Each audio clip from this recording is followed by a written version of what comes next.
Hello, listeners. This is Julie back for one more bonus episode as we are busy between seasons, getting ready to start season 9, and we'll be hosting DEI leaders inside organizations talking about practical tools, strategies, tips, case studies, all sorts of great stories that'll be shared as we ramp up season 9 next month.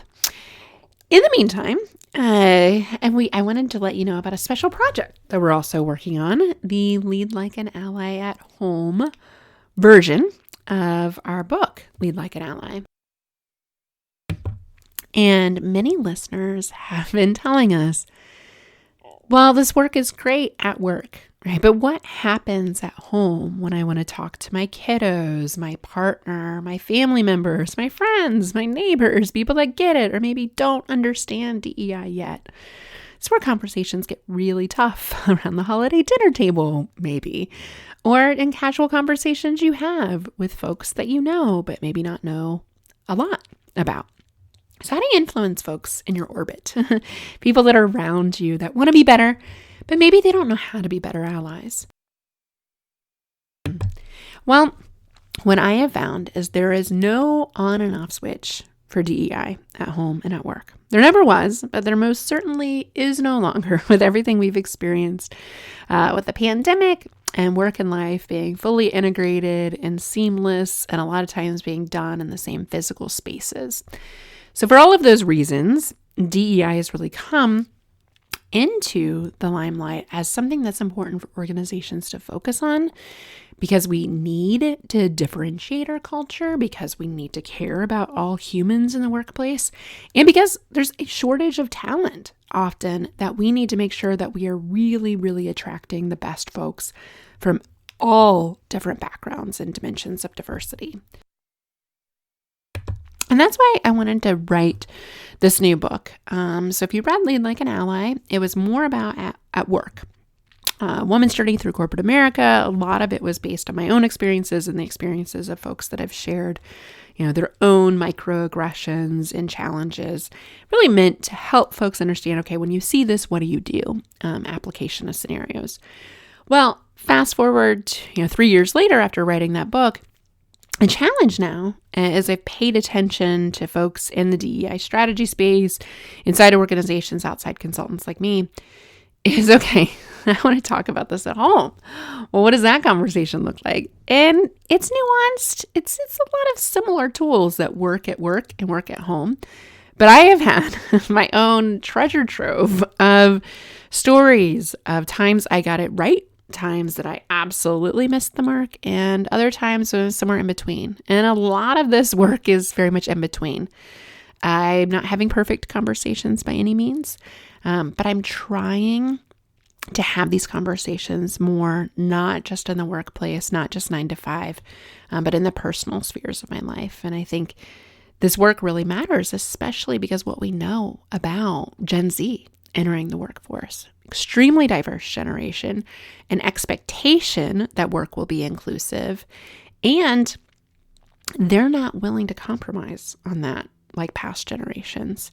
So we will absolutely continue to see this DEI conversation emerge. And so if we don't have this conversation earlier with kiddos, especially as research suggests, their biases are largely cemented by age 12.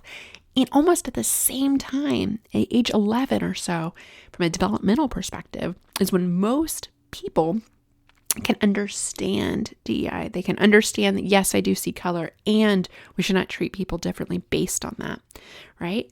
So tracking with our childhood development cycles to really understand where are the best places to meet our allies, where they're at, and helping equip them with information earlier so it doesn't become a surprise like it did for me and a lot of folks when you enter the workforce, like, whoa, this is not what I was expecting. So there's that tenet. Talking with children and this next generation of little allies is really important to DEI. I have my own children I'm having a lot of different conversations around diversity with. We never get it 100% right, but I always learn something from those conversations. And my hope is that they are as well. But a lot of times, honestly, I learn more from them than they do from me. And that's part of the vulnerability that comes with allyship. So in the new book that will be out here in the next couple months, I'm going to share my journey, the trials, tribulations, the stories, the times when, for example, my daughter came to me and said the word, some very non-inclusive words on the school bus were said to her and to our friends, and her being armed and having the wherewithal to know that was racism and to ask me about that and to be able to label it and also help shield some of her friends from having to experience the adversity of diversity. I'll share stories about joining a DEI council in the school system and, as a white woman, really wanting to understand what could my role be? Why is this something I should be focused on, even though I do this for a living? And what we've learned in our local school district about DEI and some of the polarization with it, unfortunately. We'll also equip you with personal tools. So aside from sharing our own personal vantage point, our own stories, we'll also equip you with assessments based on each chapter. So each chapter, it starts with your why. Unless you have a strong why for diversity, it's not going to work. So you really need to have that ally vision, that ally why, and assess that and think about that. We also talk about empathy, vulnerability. We talk about curiosity as an ally and managing our emotions. Social emotional learning is something I recently got certified in. Fascinating just to be able to label our emotions and to be able to talk about them and identify them in these somewhat triggering conversations about DEI. Courage, how to have those hard conversations in our personal life. Coaching, how to coach people through. It's rarely about imparting advice, telling someone what to do. DEI work is much more about leading people to their own solutions. And it's about accountability. We're hearing that a lot, that we have to hold each other accountable for DEI long term. That certainly happens in our personal life as well. We have to be willing to accept our own privilege. We have privilege, others have privilege. How do we assess our chances to be an ally for other people? And then we wrap up with inspiration, taking our message forward with just a wonderful plethora of DEI experts we got to interview for the book. They share their final words, their thoughts, if you will. We also have journaling prompts in the book so that you can take note of your ally journey and find tools and resources and reflections that matter most to you.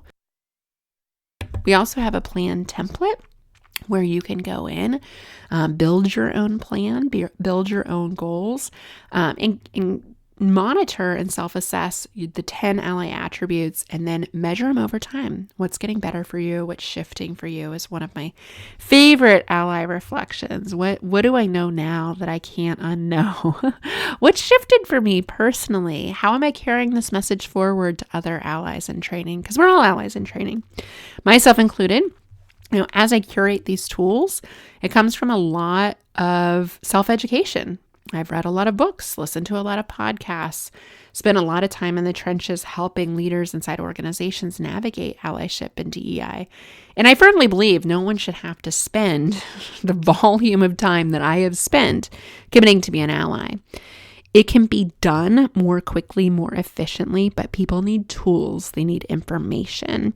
And that's why I decided to write this book as a personal passion of mine to make sure this next generation of little allies does not have to fight the same struggles that my generation had to. And I hope they're a part of a more inclusive world in space that works for everyone, not just for some people. So that's a bit of a preview of the new book. I hope you'll check it out when it's readily available. We'll be sprinkling in more information in season 9. Thank you so much for being an ally.